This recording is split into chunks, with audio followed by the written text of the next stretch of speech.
Hello, and welcome to the fourth part of this 10-part Bible study on the book of Genesis. Today we will be covering Genesis chapters 6 through 11, the flood narrative, and all the events leading up to Abram. My name is John Davis, and I am the Evangelization and Discipleship Coordinator at St. Matthew Catholic Church in Winter Haven, Florida. If you'd like to contact me, you can email me at evangelization@stmcc.com. This Bible study is based off of A Catholic Introduction to the Bible, the Old Testament, by John Bergsma and Brant Petrie. It can be purchased in both Kindle and hardcover at amazon.com.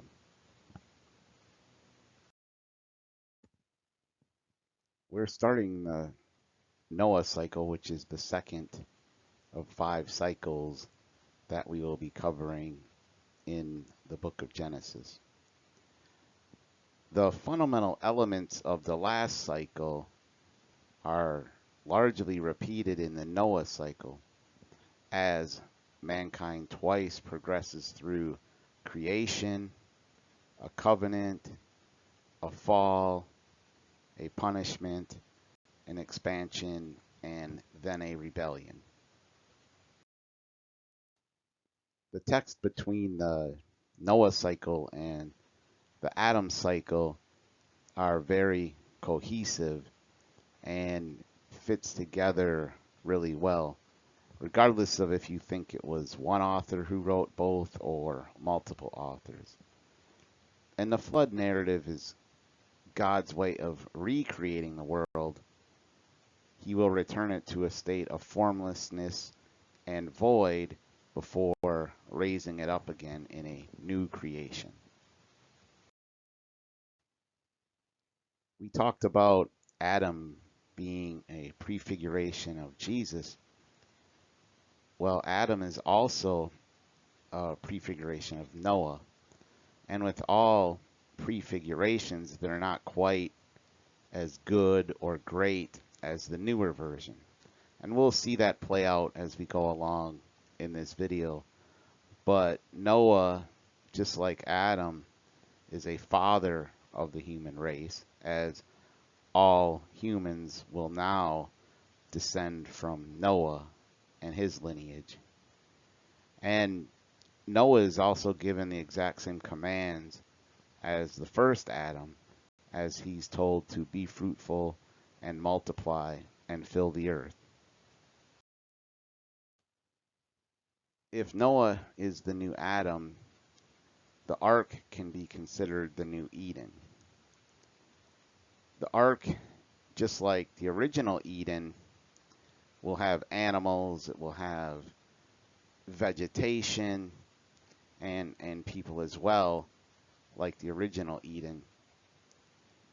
The ark will eventually come to rest on a new holy mountain, Ararat, whereas the original Eden was at the top of a mountain. And then there are several examples of how the ark is considered a sanctuary or temple. Solomon's temple is built on 3 levels, just as the ark is built on 3 levels. And then the tabernacle and the ark are the only 2 things that God instructs on how he wants that to be built. The flood narrative can be interpreted in 3 different ways. One is a global flood, second, a local flood, and thirdly, a mythical flood. The global flood viewpoint is based primarily off passages from the Bible, and if you want to take that literal, that would lead you to believe that it was a global flood, because the Bible mentions wiping out all living beings that are under the sky, and that water covered all the mountains and caused the death of all moving flesh on earth, except, of course, Noah and the animals that were on the ark.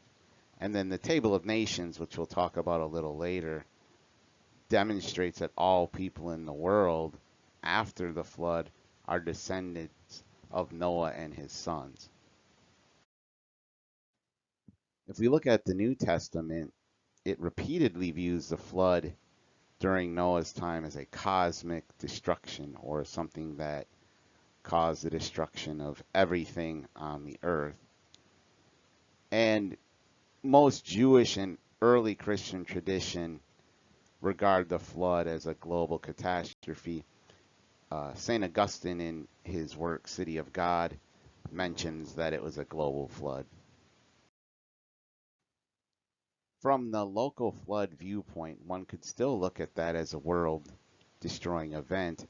If you take into consideration that at this point of early human history, there wouldn't have been near as many people as there are now, and most people would have been confined to a very small region of the world. And so if a flood did happen, and these people wouldn't have known about other lands far off, but all the land they know is flooded, to them that would be a world flood. And as the civilizations advanced, it took a long time to even get to the point to know of all the lands throughout the world. America wasn't even discovered until 1492. But this does present a challenge to reconcile it with the Genesis story as it's stated in the Bible. And another thing to consider is that all the ancient Near Eastern people, even those outside of the Bible, do remember a flood that almost wiped out humanity. So there had to be a flood of some sort. And I think the main reason people will flock to the local flood as probably what happened is because at this point there's no scientific evidence for a global flood. But that also doesn't mean a global flood didn't happen. It just means that nobody's from the scientific community has proven that. And part of me feels like most mainstream scientists don't want to prove it, and so they're not even going to try. The mystical flood viewpoint is that the flood was not a historical event, but it was a morality story about the evils of sin. And if you remember that Genesis 1 through 11, there is much more metaphorical, figurative language. It's not historical per se in that this happened and this happened and this happened. We'll get to that starting in Genesis chapter 12. And another reason people will say the mystical flood is the way to look at it is that there are several other Near Eastern creation myths that have floods in them, like the Epic of Gilgamesh or the Enuma Elish, and these accounts parallel very closely to what happens in Genesis.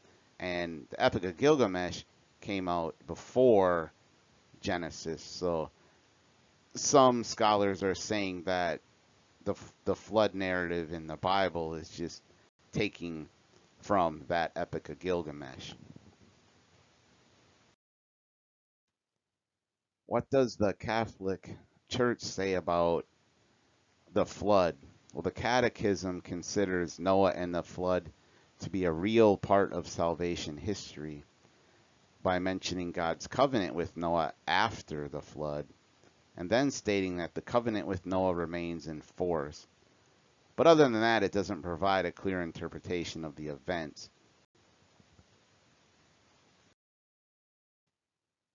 Genesis chapter 6 verse 1 says, "When people began to multiply on the face of the ground, and daughters were born to them."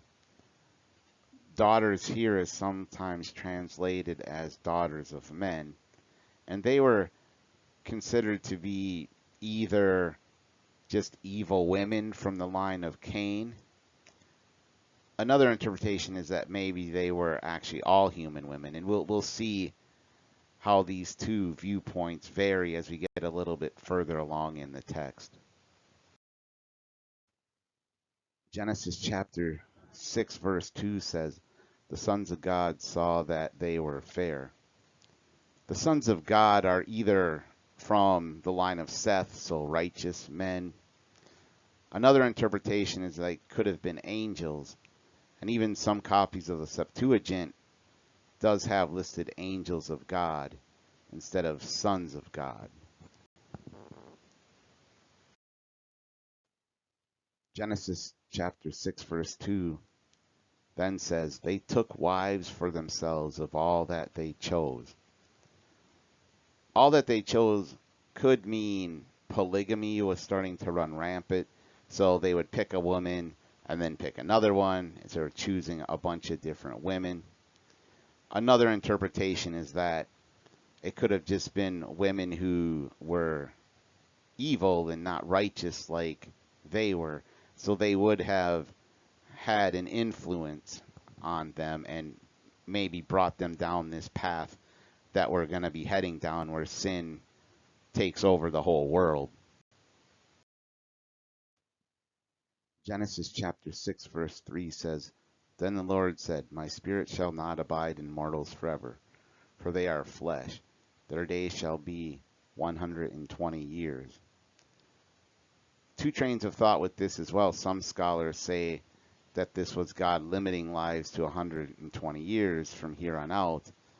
The main problem I see with that is that Noah lives to be 950 years, and there's others that will see that lived longer than 120 years.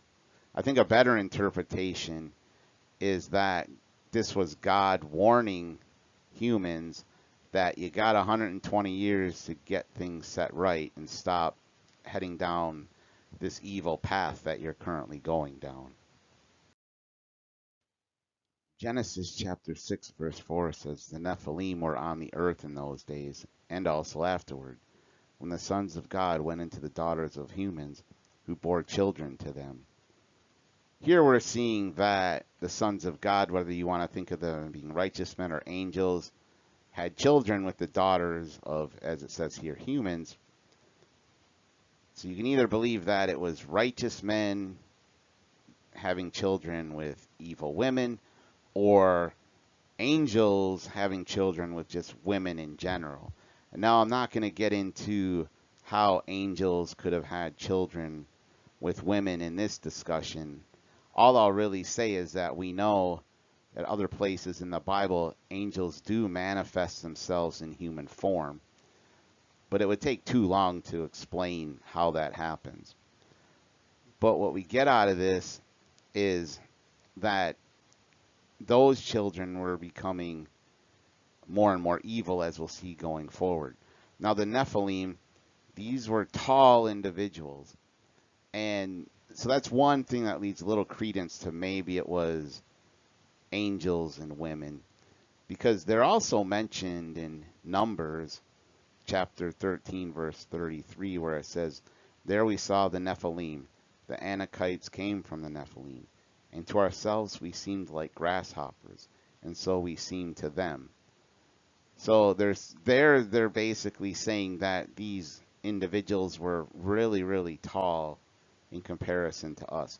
And that's one reason why people say it was angels, because they had this extreme height to them. Another interesting point is that however this happened, had to have also happened again after the flood, because the only humans were Noah and his wife, and then his 3 children and their wives. So the Nephilim were around after the flood as well, but however they came about, that same method would have had to be used later on after the flood as well. Genesis chapter 6 verse 5 says, the Lord saw that the wickedness of humankind was great in the earth, and that every inclination of the thoughts of their hearts was only evil continually. I don't think the author meant that they were showing no good at all. They would have obviously had to do some things. I don't care how wicked and evil someone is, they still do good things from time to time. But the author here is just setting the stage for the flood by emphasizing that evilness of humans. And the thoughts of us and humans, our hearts should be on God, who is good. And if our hearts are on evil things, then our heart will start turning evil. Genesis chapter 6 verse 7 says, "So the Lord said, I will blot out from the earth the human beings I have created, people together with animals, and creeping things and birds of the air, for I am sorry that I have made them." Knowing that God is immutable, knowing that God is outside of space and time, and that he knows everything that's going to happen from the moment of creation all the way to the end, God wouldn't be sorry, because he'd already have known this was going to happen. But we'll see this time and time again in the Bible, the putting of human emotions on God, that makes the story easier for the reader to understand and relate to. And really, God is so much greater than us that there really aren't words that could describe God. So we have to kind of bring God down to our level in a way to understand even anything about him. And using all these kind of language that the author's been using in the last few verses is just trying to show the magnitude of human sins, which are so offensive that the Creator has decided it's time to destroy it and start over again. Genesis chapter 6 verse 8 says, "But Noah found favor in the sight of the Lord." Noah finding favor in the sight of the Lord doesn't mean that Noah was better than the other people, at least at this stage from this verse, but we do find in the next verse that he was. But at this point, it's not saying that. And what it's kind of emphasizing is that God can favor who he wants. And that by finding favor in someone, that he won't punish the righteous and the wicked in the same way. Genesis chapter 6 verse 9 says, "These are the descendants of Noah. Noah was a righteous man, blameless in his generation." Here we are seeing that Noah is a righteous man. And maybe he's righteous for the fact that God found favor in him. Maybe God gave him a grace to be righteous even amongst all the evil. Just like Mary was given a special grace to not sin. So God's goodwill towards Noah is producing good works in Noah. Genesis chapter 6 verse 9 says, "Noah walked with God." Now anytime you see instances where someone is walking with God or face to face with God like Adam was, this is usually an event that happens right before God calls them to some divine service. God will have a personal encounter with that individual, almost in a way like we would do if we were going to ask something special of someone. It's better to meet with them face to face in order to give them that sort of news than just over the phone or a text or something like that.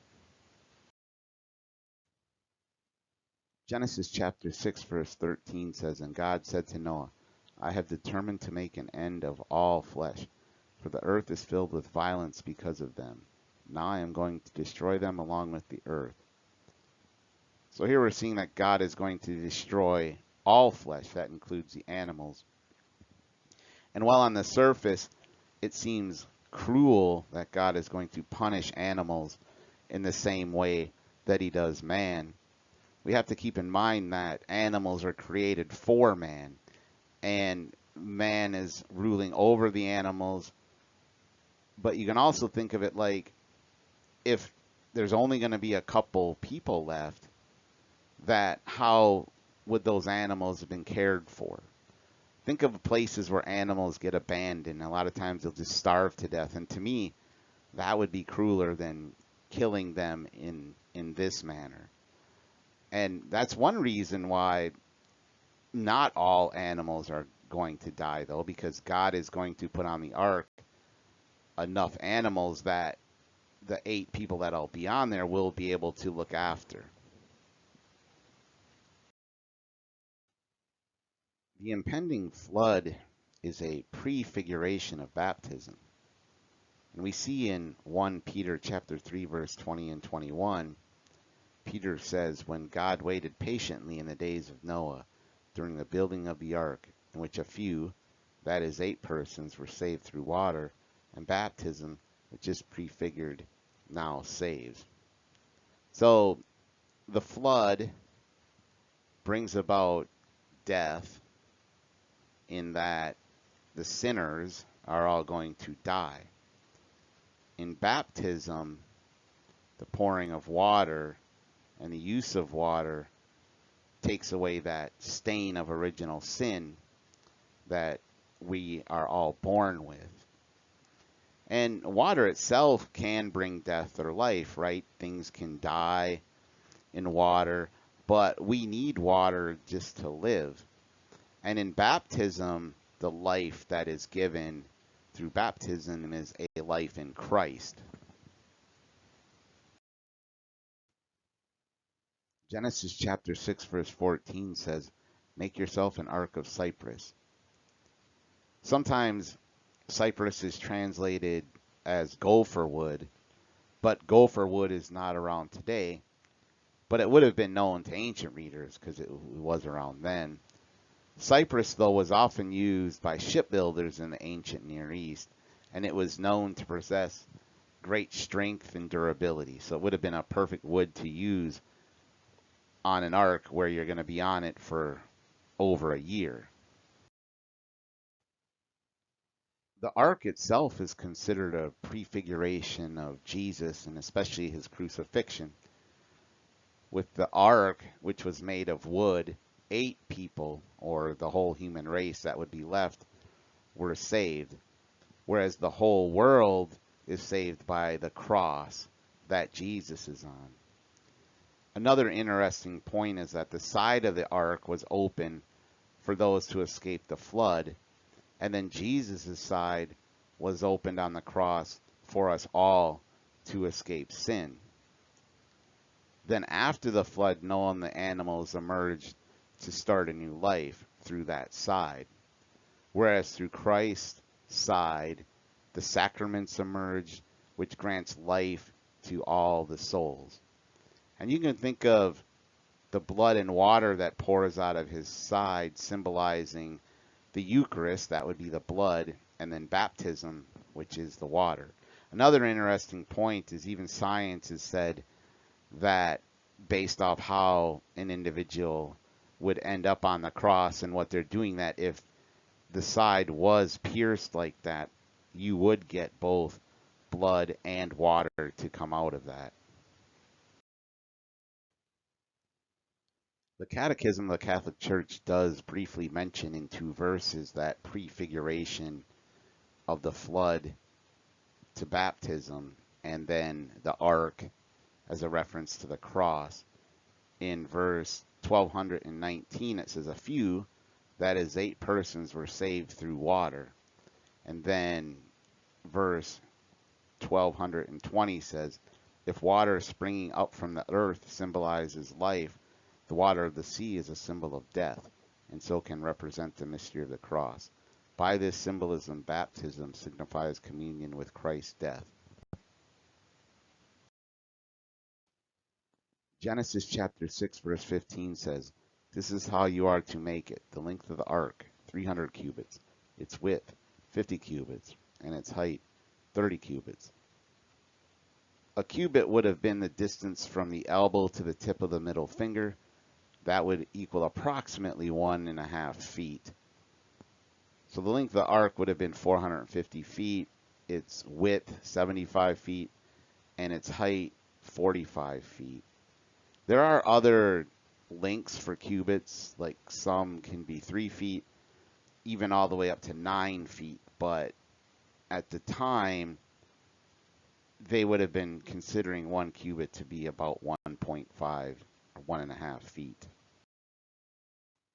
Genesis chapter 6 verse 18 says, but I will establish my covenant with you. We're getting a second covenant here.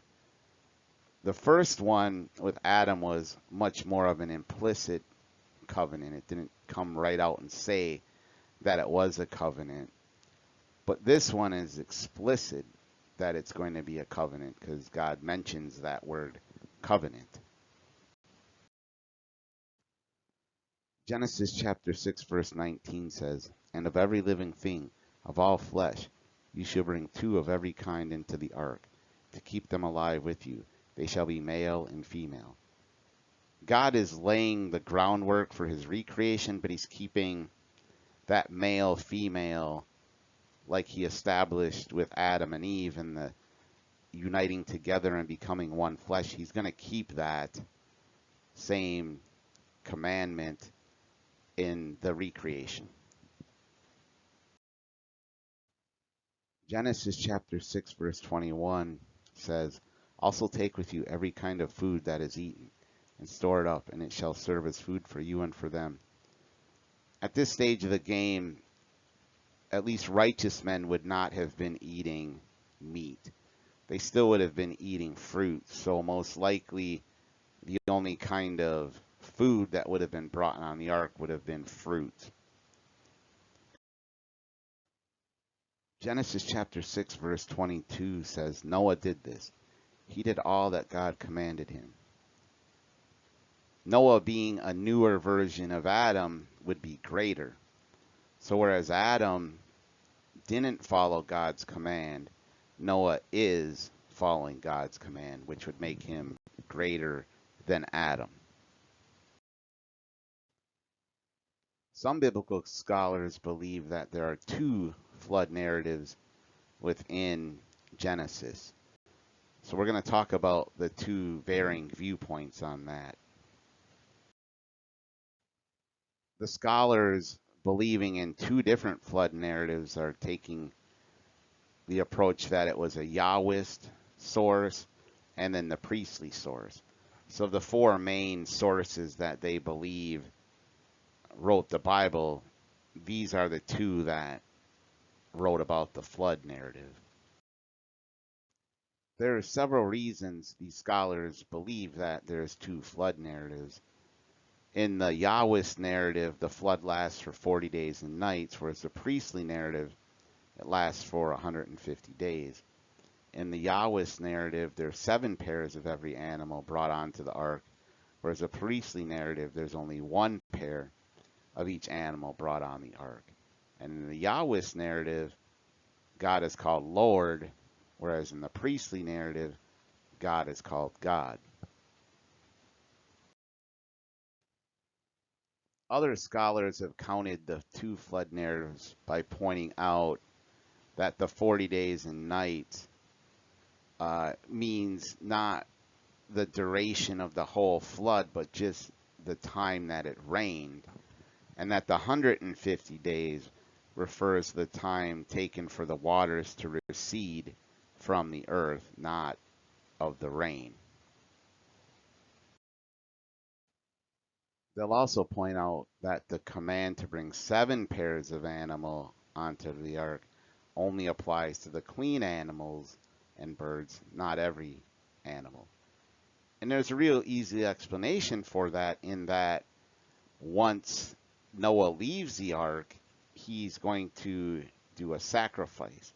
So if there was only one dove that is male and one dove is female, and he kills one of them in a sacrifice, well, now there will be no more doves from here to eternity. So it makes sense that the clean animals that would be used for sacrifice, you would definitely need more than 1 pair for them. Genesis chapter 7 verse 1 says, "Then the Lord said to Noah, Go into the ark, you and all your household, for I have seen that you alone are righteous before me in this generation." So Noah had 3 sons, and they all had wives. So Noah and his wife and his sons and his wives would all be there. And I find it interesting that they're 4 married couples, once again, 2 becoming one flesh. So we know like Ham is actually not righteous. We see that a little bit later on. But maybe his wife was righteous. And so since they're one flesh, Ham would get to go along as well. And I know that's speculation, but it's still a neat thing to kind of think about. Genesis chapter 7 verse 2 says, "Take with you 7 pairs of all clean animals, the male and its mate, and a pair of the animals that are not clean, the male and its mate."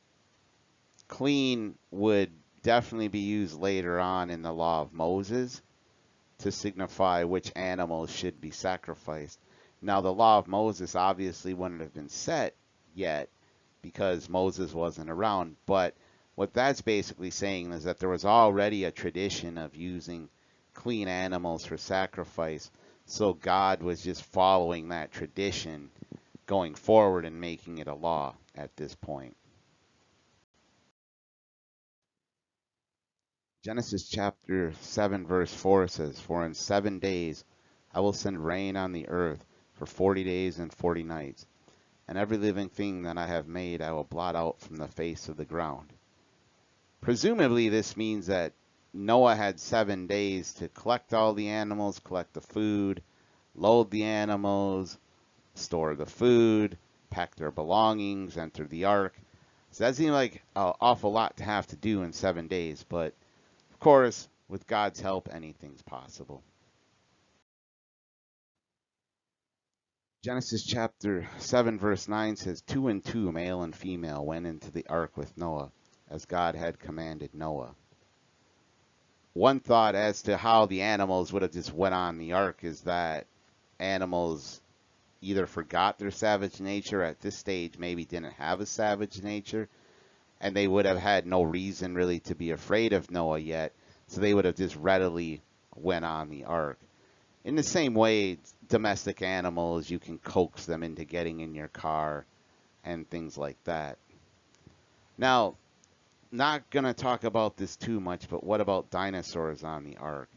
You can believe what you want about that. The church doesn't have a teaching, and I'm just going to leave it at that. Genesis chapter 7 verse 12 says, "The rain fell on the earth for 40 days and 40 nights." 40 days and 40 nights could just be an idiom indicating a very long period of time, but it could also literally mean 40 days and nights. 40 days in the Bible, or just a number in general, usually stands for a period of trial and struggle. And we see this even as Catholics in the tradition of Lent, that 40 also represents a time of fasting, almsgiving, and praying or reflecting. And that's what we're called to do more of than usual during Lent. And that time period is both a purification and a preparation of the people or individual. And if you think about it, in that 40 days when it was raining, that had to be an awful period, because you would have heard people outside screaming, probably people knocking on the ark. So it would have been definitely a time of fasting and almsgiving and praying for the people on the ark. But one would hope that also for people who were about to be killed. And once again, even though it seems cruel that God would kill everyone else in this manner, by giving them time to repent when they would realize that, well, death is imminent, hopefully that would allow them to fix that bond that had been broken between them and God and maybe save their souls. Genesis chapter 7 verse 18 says, "The waters swelled and increased greatly on the earth, and the ark floated on the face of the waters." Here we're starting to see parallels between the original creation story and this recreation story, in that in the creation, the Spirit of God swept over the face of the waters. Here, the ark is floating on the face of the waters. Genesis chapter 7 verse 19 and 20 says, "The waters swelled so mightily on the earth that all the high mountains under the whole heaven were covered. The waters swelled above the mountains, covering them 15 cubits deep." So the tops of the mountains would have been 20 feet or more below where the water stopped. And if you think of how high mountains are, this would have been very, very high water, which does give a good argument for a global flood. The parallel here with the original creation story is that once again, waters have covered the whole earth. So at this stage of the game, the earth is formless and void again. Genesis chapter 7 verse 21 says, "And all flesh died that moved on the earth, birds, domestic animals, wild animals, all swarming creatures that swarm on the earth, and all human beings." First off, it should be pointed out that obviously not all human beings and not all animals were killed, because we still have animals and people on the ark. And you'll see this quite a lot in the Bible where they use terms that are very like definitive, like all. But in reality, it doesn't mean all. It's just the way for the sacred author to emphasize that this was a really major event and something powerful happened.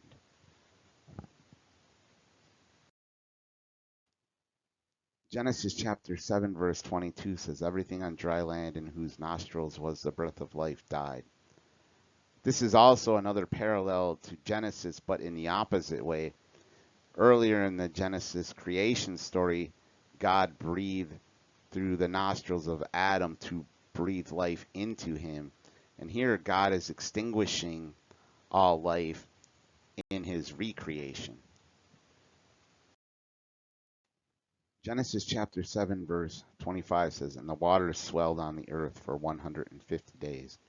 So now we have the rain having stopped, and most likely during this 150 days the water was still rising. If you think of a flood, oftentimes the worst damage happens 3, 4, 5 days after the rain, because the waters keep rising.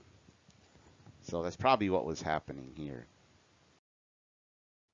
Genesis chapter 8 verse 1 says, "But God remembered Noah and all the wild animals and all the domestic animals that were with him in the ark, and God made a wind blow over the earth, and the waters subsided." So now that the destruction is over, God is going to turn his attention back to Noah and the animals. So once again, the Holy Spirit's blowing over the earth. And just like in the first creation narrative, in this recreation, here God is separating vertically once again the waters. Genesis chapter 8 verse 3 says, "And the waters gradually receded from the earth. At the end of 150 days, the waters had abated." God is reversing the process of destroying his initial creation. Once again, we're seeing that separation of the land and sea. So we're seeing a horizontal separation, just like we saw in the initial creation story. Genesis chapter 8 verse 4 says, "And in the 7th month, on the 17th day of the month, the ark came to rest on the mountains of Ararat." Most likely, they wouldn't have seen any land yet, and the ark, being as heavy as it was, a good portion of that would have been underwater. So here, it's just that bottom of the ark would be hitting the tops of the mountain, and it would have just stopped moving. So that would be a sign that land wasn't too far under them, because it was close enough to them to actually stop the ark from moving. When this verse talks about Ararat, it's not talking necessarily about one particular mountain called Ararat. It's talking about a mountain range, and we know that because it says mountains of Ararat. And these mountains of Ararat are located in eastern Turkey on the Armenian border. Genesis chapter 8 verse 5 says, "The waters continued to abate till the 10th month. In the 10th month, on the first day of the month, the tops of the mountains appeared." The water is gradually decreasing, and now they're starting to see the tops of the mountains. Obviously a good sign for them, but it still wouldn't be enough for them to live off of that land yet. Genesis chapter 8, verse 6 and 7 says, At the end of 40 days, Noah opened the window of the ark that he had made and sent out the raven, and it went to and fro until the waters were dried from the earth. Here again, we're seeing another 40-day reference. Most likely, they fasted, did almsgiving, and prayed at the beginning, and they probably did the same thing at the end as well. And by Noah sending out a raven, that's implying that he's starting to look for land.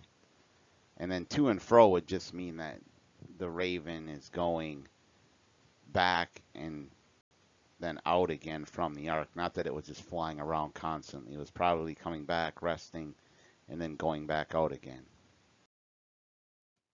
Genesis chapter 8, verses 8 through 10 says, Then he sent out the dove from him to see if the waters had subsided from the face of the ground.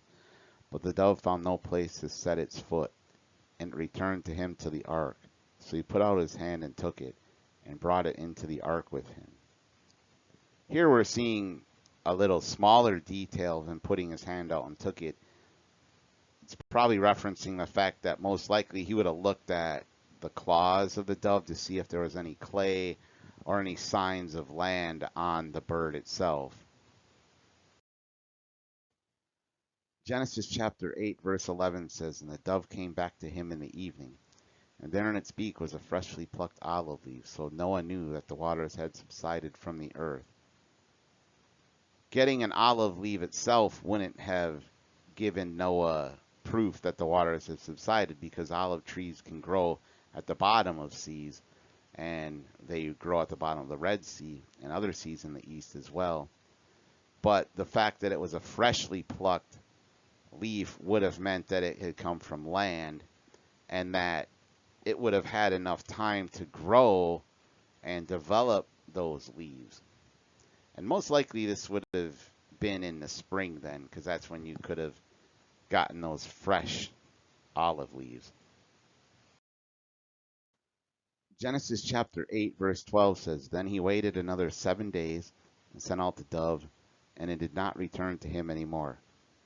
So this is saying that the dove now found a suitable place for itself to live, since it didn't come back. This is the second time we've seen 7 mentioned just within this narrative. We also saw 7 with creation. The number 7 has a very symbolic meaning in the Bible, and it symbolizes perfection and completeness. 7 also completes cycles, and we saw that as the 7th day of creation that completed the creation cycle. I would say the first 7 we saw in this narrative was the completion of the sinful cycle, and then now we're seeing, just like with the Sabbath being on the 7th day, here's another 7, meaning the end of the recreation. And so 7, as I already said, 7 days of creation. Then it talks about the 7-fold Spirit of God in several places. 7 can also be associated with holy and sacred things like the Sabbath. That's on the 7th day. The Jewish tradition has 7 feasts in a year. And then the Jewish tradition also has a Sabbath year. That's every 7 years, where like slaves are freed, money debts are forgiven. So 7 has a very important meaning in tradition and in the Bible. Genesis chapter 8, verses 16 and 17 say, Go out of the ark, you and your wife and your sons' wives with you. Bring out with you every living thing that is with you of all flesh, birds and animals, and every creeping thing that creeps on the earth, so that they may abound on the earth, and be fruitful and multiply on the earth. Just like in the original creation story, we're seeing another parallel here, in that in the recreation, animals are once again being told to be fruitful and multiply. That also kind of signifies that since God didn't give that commandment as they went on the ark, that on the ark there wouldn't have been any more babies or animals or anyone else being added to the tally that was on the ark. Genesis chapter 8, verse 20 says, Then Noah built an altar to the Lord, and took of every clean animal, of every clean bird, and offered burnt offerings on the altar. We're seeing that it's a good thing that he brought 7 of each kind. Otherwise, as I said, you would have some extinct animals after they got off the ark. So a burnt offering would be a whole victim offering, so they would have burned the whole victim, and no part is being reserved for use by either a priest or any person. Now, Abel and probably Cain were using altars, but this is the first mention of an altar. And Noah really is kind of the first thing he's doing is showing his gratitude to God. I guess I would do that too if I was one of the select few who was able to survive such a horrible event. But here we're also seeing Noah being a new version of Adam in that he's performing priestly duties. Genesis chapter 8, verse 21 says, And when the Lord smelled the pleasing odor. Whenever it mentions that in the Bible, that's just indicating that the offering that has been given up is acceptable. And you see this in Leviticus and Numbers. God doesn't have a nose, so he wouldn't technically be smelling anything. It's just another example of putting God into a perspective that we can understand. Genesis chapter 8, verse 21 further says, The Lord said in his heart, I will never again curse the ground because of humankind, for the inclination of the human heart is evil from youth, nor will I ever again destroy every living creature as I have done. God doesn't have a heart either. God is simply has no parts. The sacred author is just using that to reference the contrast between the human heart, which is still evil, and his heart, which is pure good. And this is God acknowledging that humans are prone to evil, and if God were to punish them as often as they deserve, there'd probably be many more floods. But here God is taking pity on our weakness and will never again destroy the whole earth via a flood. Genesis chapter 9, verse 1 says, God blessed Noah and his sons and said to them, Be fruitful and multiply and fill the earth. This harkens back to the original creation story once again, where God told Adam to be fruitful and multiply and fill the earth. Here, with the new Adam, he's doing the same thing.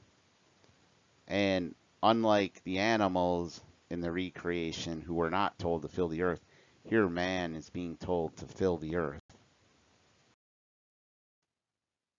Genesis chapter 9 verse 2 says, The fear and dread of you shall rest on every animal of the earth.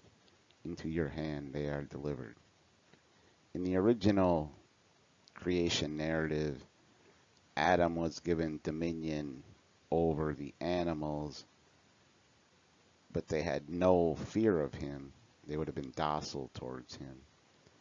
In the recreation narrative, Noah is once again given dominion over the animals, but now the animals will fear and dread him. And the reason is because now, as we'll see in the next verse, humans will have to kill and eat animals. So our violence towards them will make them fear man.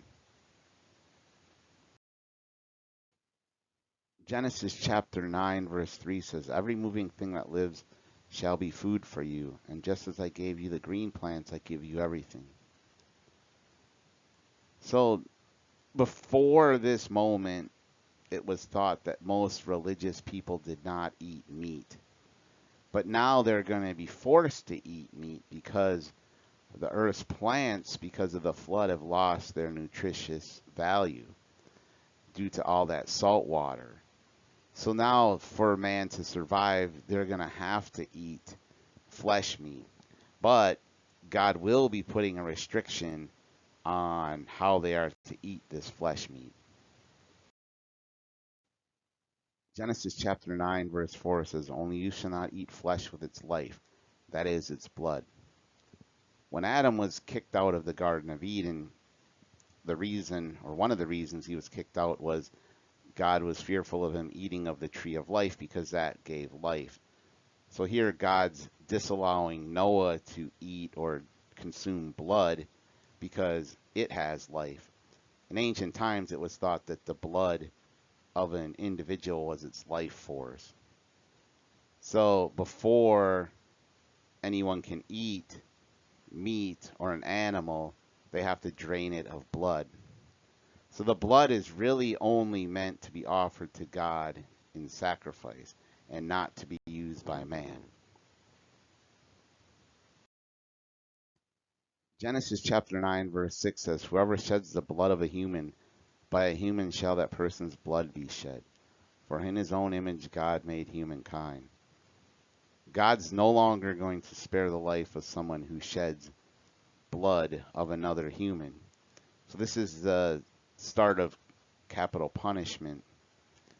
And we're seeing here already within the short time frame of the recreation, there's already multiple laws. No eating of animal blood, and now no shedding of human blood.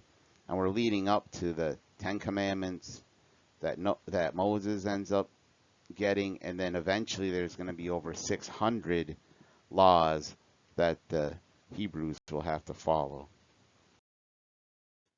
Genesis chapter 9, verses 9 and 10 says, "As for me, I am establishing my covenant with you and your descendants after you, and with every living creature that is with you, the birds, the domestic animals, and every animal of the earth with you, as many as came out of the ark." The covenant God's establishing with Noah, he's actually establishing with every living creature. Now, the covenant promise is given to Noah, but on behalf of all living creatures. And here, the reason it's given to Noah is that, as we saw with his ability to dominate over animals, Noah, just like Adam in the original creation, in the recreation, Noah is being established as a king. Genesis chapter 9, verse 11 says, "I establish my covenant with you that never again shall all flesh be cut off by the waters of a flood, and never again shall there be a flood to destroy the earth." The covenant God's establishing with Noah and with all creation is that he will never again destroy the earth via a flood. And to make this point, he uses never again twice. And I'd have to say, so far he's lived up to that promise, because the world has never been destroyed again by a global flood. Genesis chapter 9, verse 13 says, "I have set my bow in the clouds, and it shall be a sign of the covenant between me and the earth." This is referencing a bow in the clouds would be a rainbow, but there's a deeper meaning to that bow. You can think of a bow as being like an archer's bow, or a bow that you would use in war. And God just had a war with the earth, and of course, he won. But now he's setting that bow up, never to be used again. Genesis chapter 9, verse 17 says, "God said to Noah, this is a sign of the covenant that I have established between me and all flesh that is on the earth." Remember that every covenant has a sign. The covenant that God made with Adam, the sign of that is the Sabbath. Whereas the sign here is a rainbow. And signs a lot of times will be some materialistic thing, something tangible that's seeable, so that that can remind people of God's promise. And it's a physical reassurance of his commitment to his covenant. Genesis chapter 9, verses 18 and 19 says, "The sons of Noah who went out of the ark were Shem, Ham, and Japheth. Ham was the father of Canaan. These three were the sons of Noah, and from these the whole earth was populated." Probably not a good sign for Ham and his descendants that they're calling out one of his children who probably wasn't born at this time. But Canaan was the forefather of the Canaanites, who were enemies of the Jewish people. And this is just a foreshadowing of the evil that is about to come very, very soon with what Ham does to Noah, but also in the future as well. Now we're getting to the story of Noah and Ham, and just like the original creation had a fall narrative of the eating of the apple, here we're going to see another fall narrative, this time with Noah and his son Ham. So like Adam and Cain, Noah is a tiller of the soil. And here, this story depicts a consuming of a fruit, but instead of a fruit of a tree, it's going to be wine. And just like in the original creation story, there was nakedness. Here, Noah gets naked. He's shamed by his son, and he puts a curse on his son. So those motifs of fruit, nakedness, shame, and curse, those are clear parallels to the original fall narrative. Genesis chapter 9, verse 20 and 21 says, Noah, a man of the soil, was the first to plant a vineyard. He drank some of the wine and became drunk, and he lay uncovered in the tent. Drunkenness is considered a sin, and in fact, a mortal sin in some senses. But the church fathers all said that Noah was not guilty of this sin because nobody had drank wine before, so nobody knew the effects of drinking of wine. So there's no way he could be guilty of a mortal sin. If anything, maybe it was a venial sin. Now, grapes did exist before the flood, but nobody would have known that you drink X amount and now you're going to get drunk and pass out. Genesis chapter 9, verse 22 says, And Ham, the father of Canaan, saw the nakedness of his father and told his two brothers outside. So there's a nice kind of prefiguration or allusion to Christ being on the cross in this little story as well. So Christ's desolate condition on the cross, of him being completely naked, because remember, he would have been completely naked on the cross, not wearing that cloth that you often see when he's shown on the cross. That was prefigured by Noah's nakedness, since Jesus was naked on the cross. And then this apparent debacle of Jesus being crucified by the Jews was seen as a scandal. Why? Because he said he was God. And then any Gentile that would have saw him up on the cross would have been like, probably laughing at him, think, what a fool, saying that he's a Messiah, saying that he's God, look what happened to him. But by this folly, we were made wise and are redeemed. Now, Shem and Japheth, as we'll see, and how they end up handling this situation, they represent the multitude of believers, whereas Ham represents all the unbelievers. Saw the nakedness of his father in this verse is referring to a very serious sexual offense that revolves around incest. If you look at how the Hebrews would have taken that phrase at the time. So it could have been as simple as, yes, Ham saw his father naked, so voyeurism. But it could have been way worse than that. He could have actually castrated Noah, or committed sodomy on Noah, or raped his mother. Genesis chapter 9, verse 23 says, Then Shem and Japheth took a garment, laid it on both their shoulders, and walked backwards and covered the nakedness of their father. Their faces were turned away, and they did not see their father's nakedness. This could mean that they literally went and covered their father because Ham was laughing that he was naked.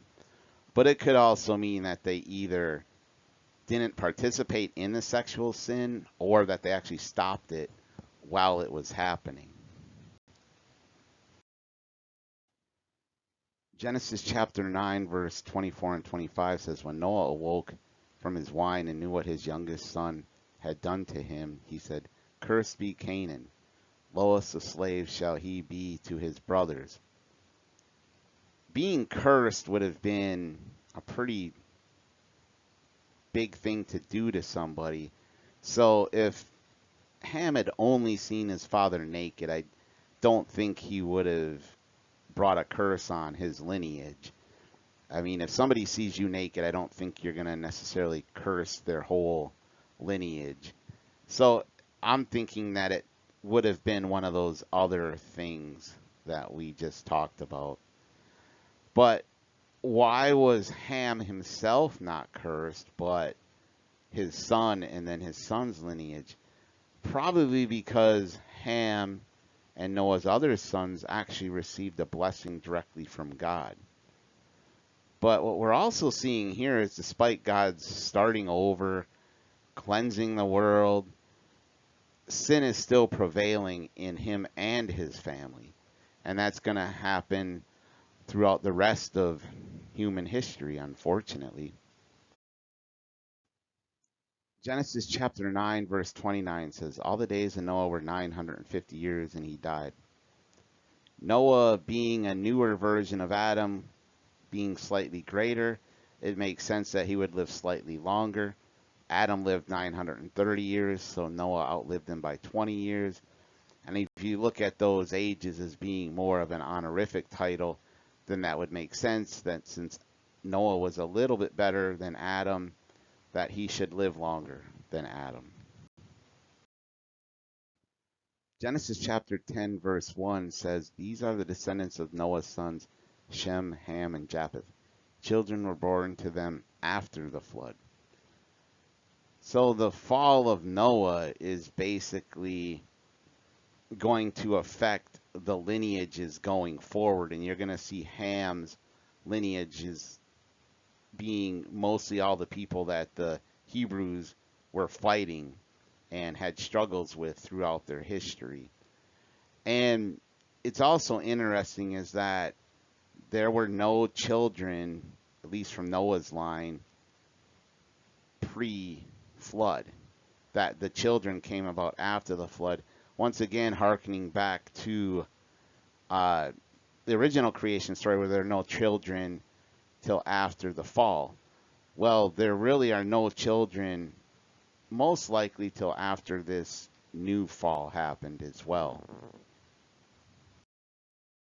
Genesis chapter 10 verse 6 says, the descendants of Ham, Cush, Egypt, Put, and Canaan. So that's just saying that all the people who have oppressed the Hebrew people and are enemies of the Hebrew people, like the Egyptians, the Canaanites, the Assyrians, Nineveh, the Amorites, and the inhabitants of Sodom and Gomorrah, that they all came from Ham. And the reason they're evil is because their forefather Ham did something that got the rest of them cursed. And it's also interesting here that Canaan is put last. A lot of times when they would list groups of people in more ancient times, they wouldn't list them like oldest to youngest, but more in who was the best and then to who was the worst.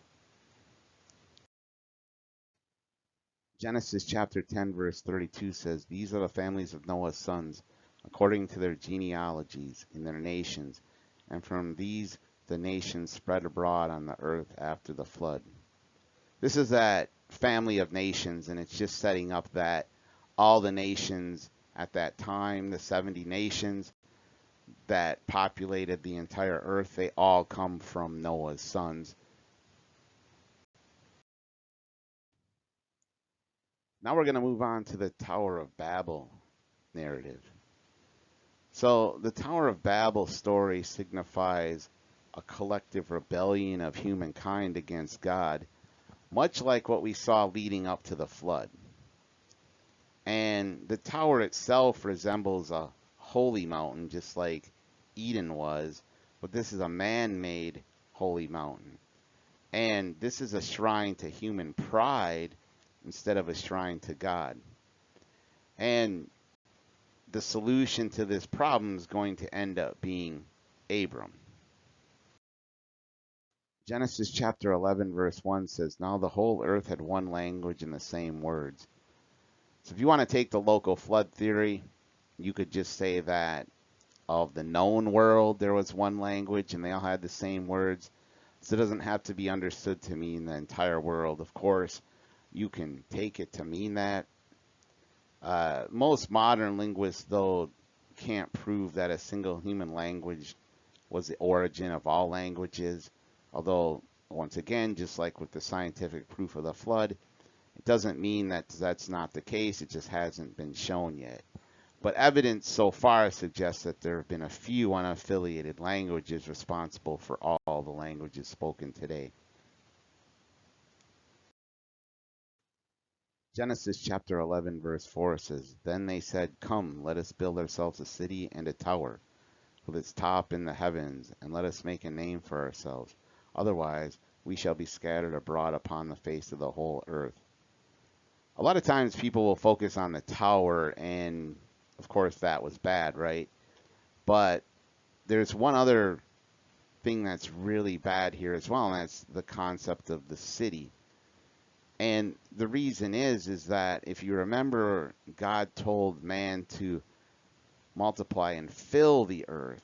So people were disobeying God's command to fill the earth by clustering together in a city. So that would be a bad sin, as well as building of this tower. Now, this tower would have been a ziggurat temple, so it would have been stepped. And as you went up higher, it would have gotten less in diameter. Another important way to take this Tower of Babel story is that I think it's an example of man trying to use materialistic means to reach God. And you don't reach God via materialistic means, you reach God via spiritual means. They could have easily reached up to heaven. All they would have had to do was pray, or in the Old Testament days, do sacrifices, form a communion with God. But here, they were going about it the wrong way by trying to use materialistic means to fill up that spiritual side. Genesis chapter 11 verse 5 says, "The Lord came down to see the city and the tower which mortals had built." So I always kind of find this verse funny because man's trying to reach up to God, and instead he's just like, I'll just come down to you. And it's one thing you see a lot in the Old Testament that I think is sometimes overlooked, and it's that God was constantly coming down, reaching out to us. He was always there for man. And this is another example of it here. But what's really ironic is that the humans sought to build a tower to reach to the heavens, and they couldn't do it. So God's like, oh, I'll just come down to you. Genesis chapter 11 verse 7 says, "Come, let us go down and confuse their language there, so that they will not understand one another's speech." Once again, Trinity reference by using us. Now, it might seem cruel to have confused their language, and some bad things could have potentially come from that, which I'll talk about in a minute. But why did God do this? He did it so that they would, in a way, be forced to fill the earth. It'd still be their free will to move away from each other, but they'd be more compelled to move away from each other. Because think about it, if you can't understand someone, how can you live near them? You'll never be able to live together because you don't understand them. So what would have happened is that these various groups of people who could all speak the same language, they would have moved away from these other groups. Now, one of the things that I think was maybe a potential drawback of this is that we have never heard of a war yet. And I think because of this differences in language and inability to communicate, that would have caused some strife amongst these various groups, which very shortly, as we see with Abram, are going to lead to some wars.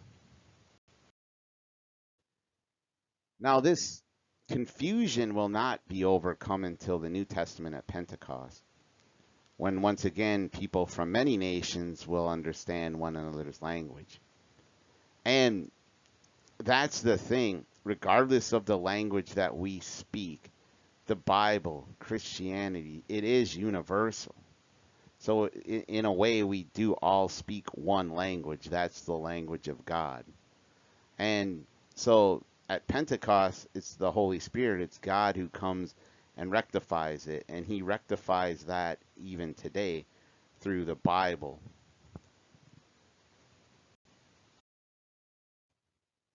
And now we're going to see Abram enter the scene. So Genesis 11 verse 10 says, these are the descendants of Shem. And then once we get down to Genesis chapter 11 verse 27, it says, now these are the descendants of Terah. Terah was the father of Abram. And that's the end of this video presentation. I'd like to thank you for making it to the end. Next time we'll start our journey with Abram, and we'll be covering Genesis chapters 12 through 19.